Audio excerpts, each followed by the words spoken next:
Hello दोस्तों, मैं हूं आपका दोस्त हरेंद्र। मैं अपने यूट्यूब चैनल हरेंद्र एजुकेशन 2.0 में आप सभी दोस्तों का स्वागत करता हूं।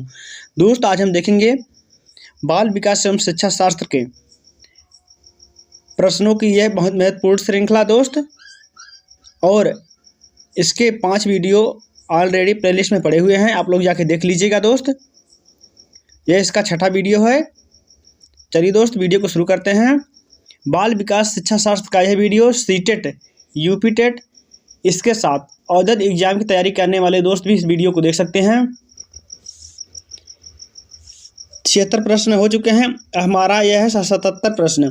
तो 77 प्रश्न क्या कह रहा है कि निम्नलिखित में से समस्या समाधान को क्या बाधित नहीं करता है? पहला निर्धारण, दूसरा अंतर्दृष्टि, तीसरा मानसिक प्रारूपता और चौथा है मोर्चाबंदी। दोस्त, तो क्या उत्तर होगा हमारा कि क्या समस्या समाधान को बाधित नहीं करता है? तो अंतर्दृष्टि जो है वह हमारी समस्या समाधान को क्या करता है? सुगम बनाता है, सरल बनाता है कि हम यदि सही तरीके से सोचेंगे तो अच्छी तरीके से दोस्त हम किसी कार्य को उसमें सफलता पाएंगे और समस्या का निराकरण करेंगे। नेक्स्ट है कि 78 प्रतिभाशाली शिक्षकों को अधिगम निर्योग नहीं कर सकते। प्रतिभाशाली शिक्षार्थियों को दोस्त अधिगम निर्योग नहीं कर सकते। दूसरा कह रहा है कि ऐसी योग्यता की आवश्यकता होती है जो सामान्यतः विद्यालयों द्वारा उपलब्ध नहीं कराए जाते। तीसरा है कि शिक्षक के बिना अपने अध्यापन को व्यवस्थित कर लेते हैं। और चौथा है कि अन्य शिक्षार्थियों के लिए अच्छे मॉडल बन सकते हैं। तो प्रतिभाशाली शिक्षार्थी जो होते हैं वह किस प्रकार से हो सकते हैं? तो दोस्त, तो ऐसे सहयोग की आवश्यकता होती है, जो ऐसे बच्चे होते हैं उन्हें सहयोग की आवश्यकता होती है जो सामान्यतः विद्यालयों द्वारा उपलब्ध नहीं कराए जाते।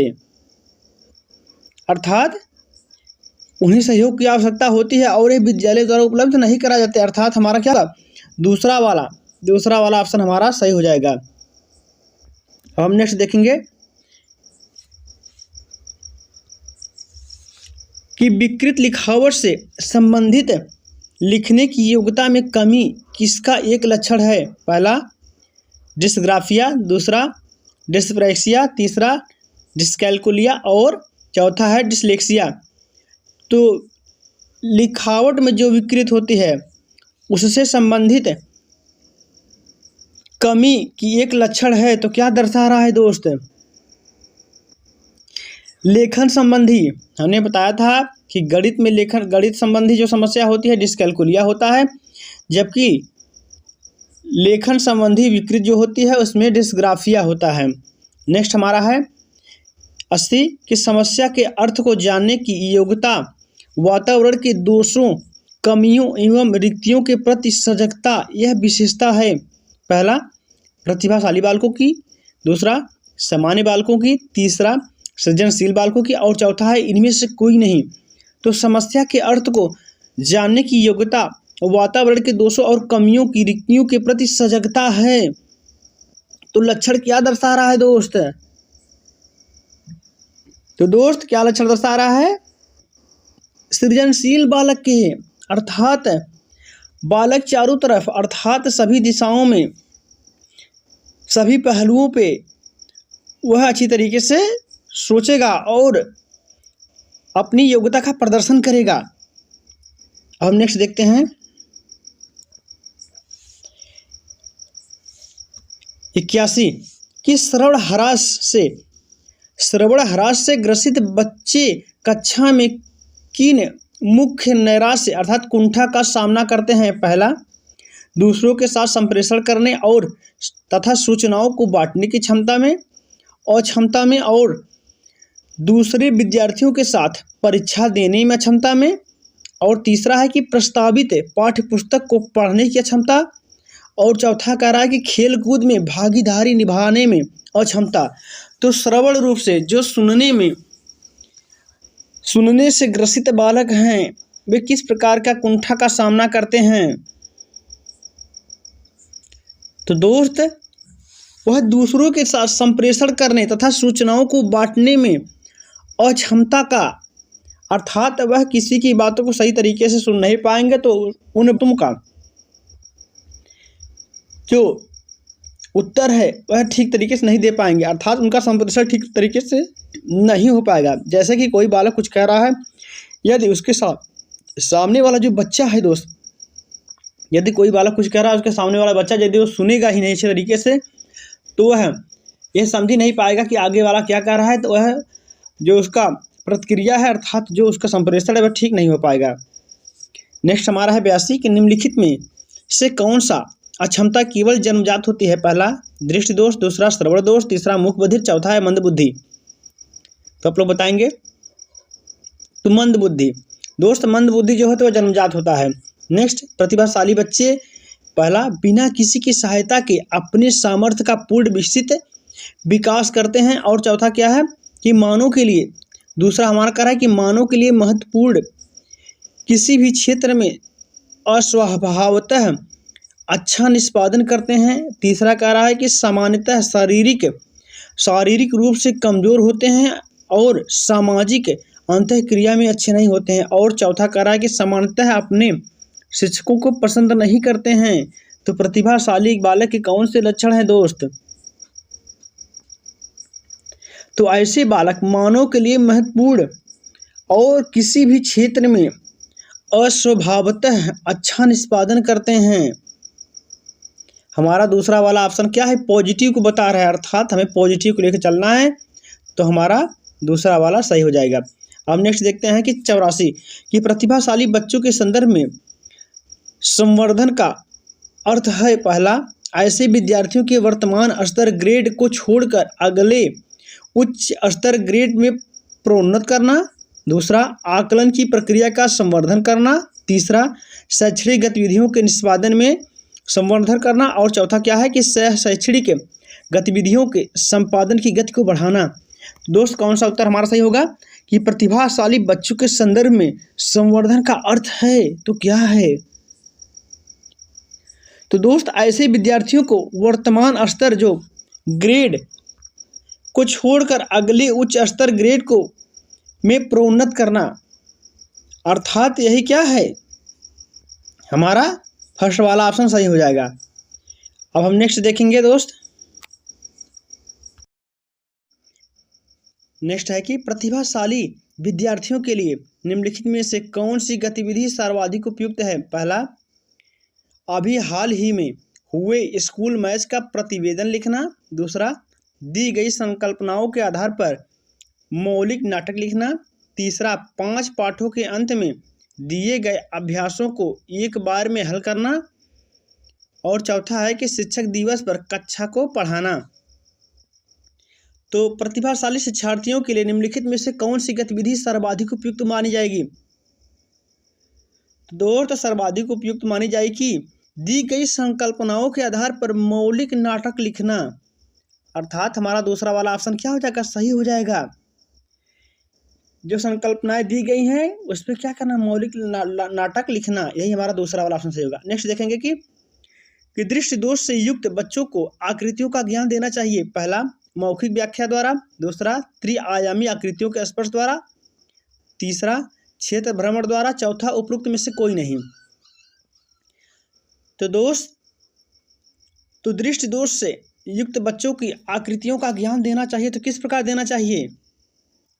तो उन्हें त्रिआयामी आकृतियों के स्पर्श द्वारा, जब बालक देख नहीं पा रहा है तो उसे हम स्पर्श करा के महसूस करा के दोस्त उसे हम बताएंगे, तो हमारा दूसरा वाला ऑप्शन सही हो जाएगा। हम नेक्स्ट देखेंगे कि समन्वित शिक्षा की सफलता निर्भर करती है। पहला समुदाय के समर्थन पर, दूसरा पाठ्य पुस्तकों की उत्कृष्टता पर, और पाठ्य पुस्तकों की उत्कृष्टता पर, और तीसरा क्या है हमारा शैक्षणिक अधिगम की गुणवत्ता पर, और चौथा है कि शिक्षक में अभिवृत्तिगत परिवर्तन पर। तो दोस्त क्या हो जाएगा हमारा उत्तर इसमें से? कि पाठ्य पुस्तकों की उत्कृष्टता पर, अर्थात हमारा दूसरा वाला हमारा सही हो जाएगा ऑप्शन कि समन्वित शिक्षा का सफलता निर्भर करता है पाठ्य पुस्तकों की उत्कृष्टता पर दोस्त, यह निर्भर करता है। दूसरा वाला ऑप्शन सही होगा। अब नेक्स्ट देखते हैं कि मंद बुद्धि, जो मंद अधिगमकर्ता जिनकी शैक्षिक उपलब्धि सामान्य योग्यता से कम रह जाती है तो कहे जाते हैं, पहला पिछड़े, दूसरा विशेष, तीसरा अपराधी और चौथा क्या है, मानसिक रूप से कमजोर। तो क्या कहे जाएंगे दोस्त, तो कहे जाएंगे हमारे वह पिछड़े बालक, सामान्य से कम रहेंगे तो क्या कहे जाएंगे, पिछड़े बालक की श्रेणी में आएंगे। नेक्स्ट है कि सृजनशीलता के पोषण के लिए अध्यापक को निम्न में से किस विधि की सहायता लेनी चाहिए, पहला ब्रेन स्टॉर्मिंग विचार वेश और दूसरा है कि व्याख्या विधि, तीसरा दृश्य श्रव्य सामग्री और चौथा है उपरोक्त सभी। तो सृजनशीलता के लिए पोषण की आवश्यकता होती है दोस्तों।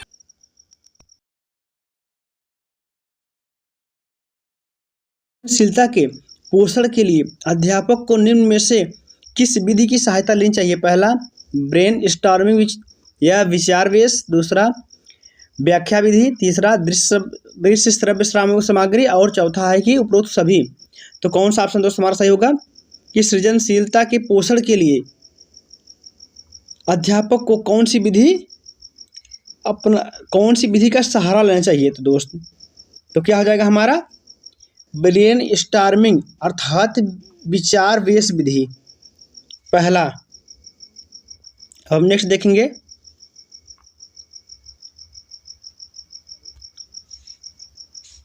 कि पिछड़े बालक ऐसे होते हैं, तो कैसे होते हैं, जिनके सीखने की गति धीमी होती है या जिनका बुद्धि लब्धि स्तर 90 से 80 से 90 के बीच में होता है या जिनका मानसिक रूप से अस्वस्थ और असमायोजित होते हैं, यह उपरोक्त सभी। तो पिछड़े बालक ऐसे होते हैं, तो कैसे होते हैं,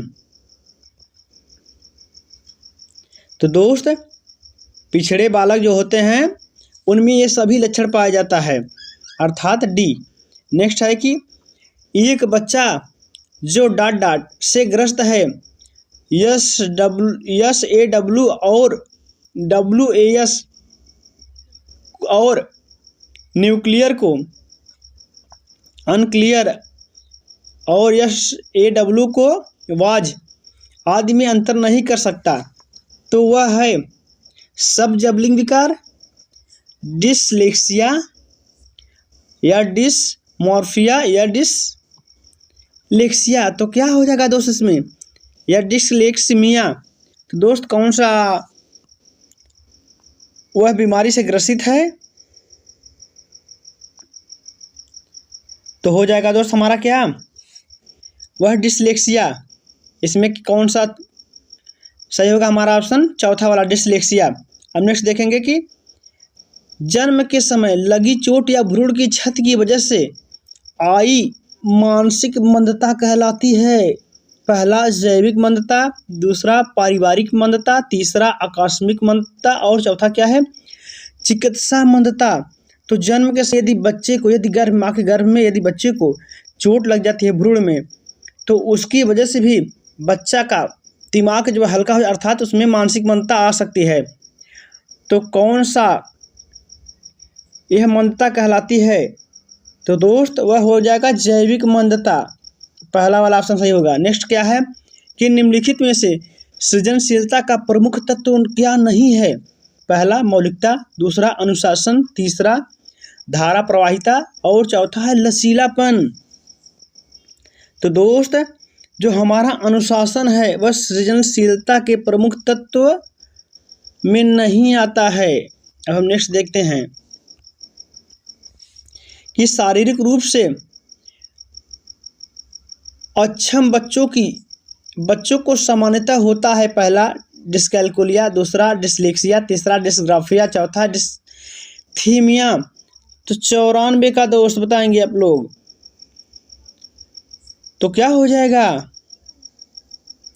डिस्ग्राफिया हो जाएगा। नेक्स्ट हम देखते हैं कि निम्न में से कौन सा विशिष्ट अधिगम विकलांगता का उदाहरण है, पहला मानसिक मंदता, दूसरा डिसलेक्सिया, तीसरा अटेंशन डेफिसिट हाइपर डिसऑर्डर और चौथा है ऑटिज्म। तो दोस्त क्या हो जाएगा 95 का? तो हो जाएगा हमारा क्या दोस्त?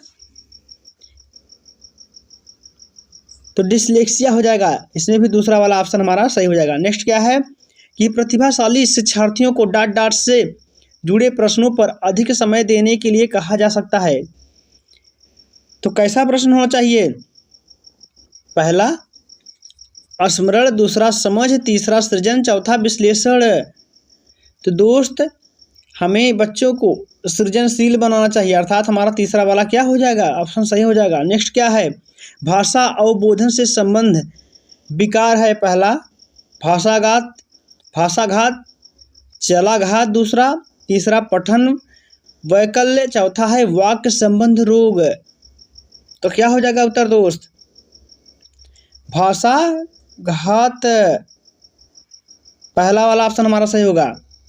तो दोस्त आज का यह मेरा वीडियो कैसा लगा आप लोग कमेंट करके ज़रूर बताइएगा। और जो भाई बहन जो मेरे दोस्त अभी चैनल पे मेरे नए आए हैं और चैनल को सब्सक्राइब कर लेंगे और वीडियो को अपने दोस्तों के साथ शेयर कर देंगे। दोस्त आज के हम इतना ही, मिलते हैं नेक्स्ट वीडियो में, तब तक के लिए जय हिंद, वंदे मातरम।